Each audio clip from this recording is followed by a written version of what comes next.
বিজেপির টহল টিম আমাদের ভোগড়াবড়ি ইউনিয়নস্থ ওদের যে পিলার আছে 782 নম্বর বাই 4S এই পিলারের পাশে গেলে তাদের সন্দেহ হয় যে বাচ্চাগুলো কেন, তখন ওদেরকে নিয়ে আসে, হেফাজতে নেয়। কারণ ওই দিকে গেলে তো বড় রকম দুর্ঘটনা ঘটতে পারতো।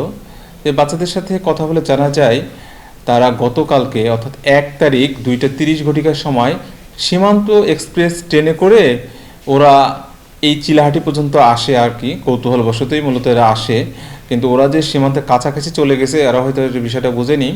তো যাই হোক, আমরা পরিবারেরও সন্ধান পাওয়া গেছে, বাচ্চাগুলোকে বিজেপির সদস্যরা এসে আমাদের কাছে বোঝাই দিয়ে গেছে। আমরা পরবর্তী যেটা আইনগত ব্যবস্থা পরিবারের নিকট হস্তান্তর অথবা অন্য যে ব্যবস্থা আছে সেটা আমরা দেখতেছি, আমরা গ্রহণ করতেছি আর কি।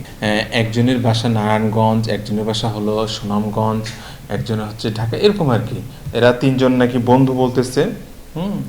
আমরা চেষ্টা করব, রাত্রিতে আমরা চেষ্টা করব যে ওই সব এলাকায় আমরা ওই থানার মাধ্যমে চেষ্টা করবো আর কি যোগাযোগ করা যায় কিনা পরিবারের সাথে। কাম করতে দেয় ইয়েতে টাকাতে টাকা বাসা বোন আছে আর মামা আছে,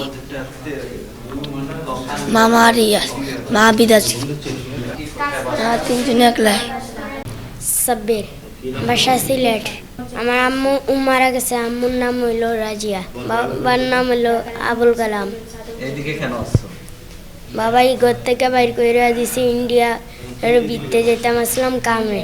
আমার আম্মু বিদেশ গেছে, আব্বু বিয়া করে চলে গেছে, আমার ঘর থেকে বাইর করে আইছে। আমার নানার বাসায় দিকে না, দূরে।